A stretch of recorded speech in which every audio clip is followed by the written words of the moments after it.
Kisah pemilik dua kebun yang sombong. Kisah ini disebutkan di Al-Quran, surat Al-Kahfi ayat 32 hingga ayat 44. Kisah ini menceritakan tentang pemilik kebun yang dibutakan oleh kenikmatan dunia sampai mengingkari hari kiamat.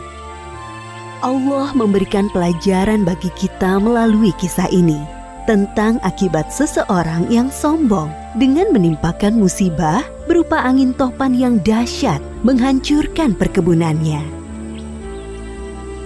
Pada suatu masa, ada dua orang laki-laki yang bersahabat sejak kecil. Walaupun bersahabat, keduanya memiliki kehidupan yang berbeda. Salah satu dari mereka adalah pemilik perkebunan atau si kaya, dan satunya lagi hanya laki-laki biasa atau si miskin. Sayangnya, si kaya ini memiliki sifat yang sombong.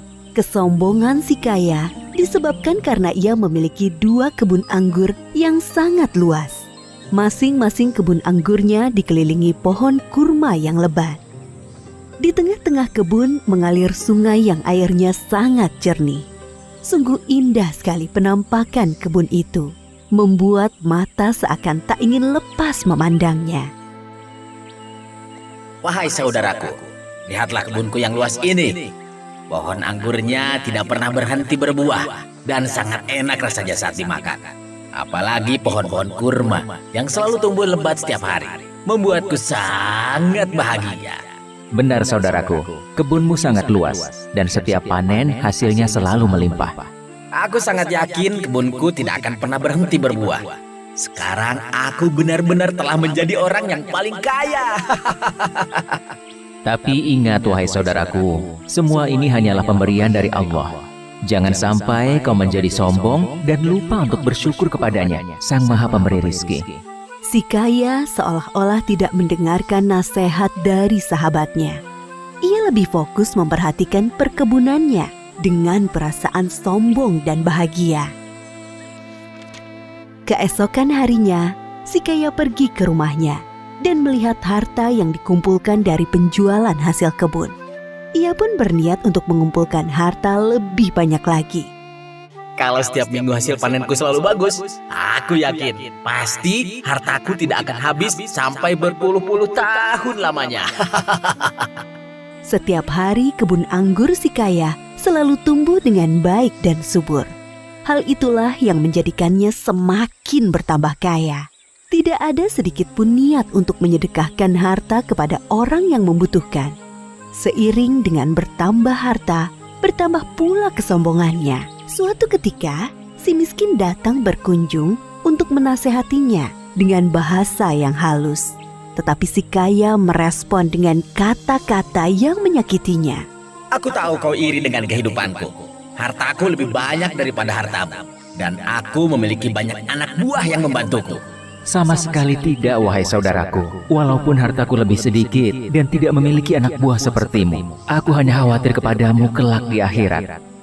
Aku kira hari kiamat tidak akan pernah terjadi. Seandainya aku mati suatu saat nanti, pasti Allah menempatkanku di tempat yang jauh lebih baik dari kehidupanku sekarang. Jadi, sekarang kau mengingkari adanya hari kiamat. Apakah kau juga mengingkari Tuhan yang telah menciptakanmu begitu sempurna? Benar-benar kau telah dibutakan oleh semua kemewahan dunia ini, saudaraku. Sudahlah, diam saja. Aku tidak akan mendengarkan nasihatmu lagi. Tidakkah kau lupa mengucap Masya Allah, la haula wa la quwata illa billah saat memasuki kebunmu? Ucapan itu adalah salah satu ungkapan syukur kepada Allah atas semua kenikmatan ini. Segeralah bertaubat kepada Allah sebelum semuanya terlambat.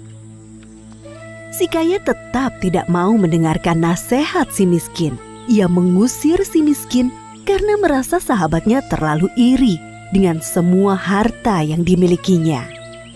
Setelah kepulangan si miskin, si kaya tidak berhenti untuk memamerkan hasil kebunnya kepada orang-orang di sekitarnya.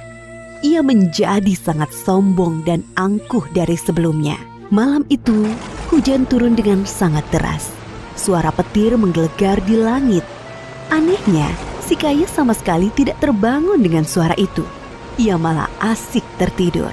Seperti yang disebutkan dalam surat Al-Kahfi ayat 40.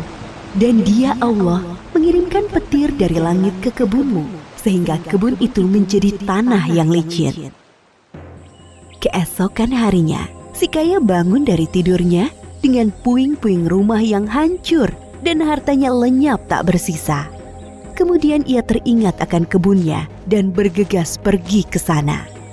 Sampai di kebun, ia tidak mendapatkan apa-apa selain kebun yang hancur hampir rata dengan tanah. Si kaya mulai menyesali kesombongannya selama ini. Ya Allah, kenapa semua ini bisa terjadi? Sekiranya dari dulu aku tidak pernah mengingkari nikmat-Mu dan mendengarkan nasihat sahabatku, pasti Engkau tidak akan menimpakan musibah ini. Sungguh hamba menyesal atas apa yang telah hamba perbuat, ya Allah. Penyesalan itu sudah tidak berguna. Semuanya sudah terlambat. Seperti yang disebutkan dalam surat Al-Kahfi ayat 43. Dan tidak ada lagi baginya segolongan pun yang dapat menolongnya selain Allah, dan dia pun tidak dapat membela dirinya. Demikian akhir dari kisah pemilik kebun yang sombong. Beberapa hikmah dari kisah ini diantaranya, pertama, jangan lupa untuk mengucap Masya Allah, la haula wa la quwata illa billah. Tidak ada usaha, kekuatan, dan upaya selain dengan kehendak Allah, agar senantiasa bersyukur dan tidak sombong atas nikmat yang kita peroleh. Akibat dari sikap sombong ini dapat membuat kita lupa akan keimanan kita kepada Allah, seperti tidak mempercayai datangnya hari kiamat. Kedua, jangan berpura-pura tidak mendengar atau marah saat diberi nasihat yang baik.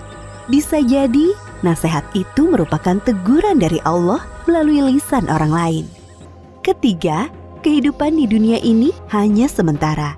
Jadi, jangan sampai kita dibutakan oleh kemewahan dunia.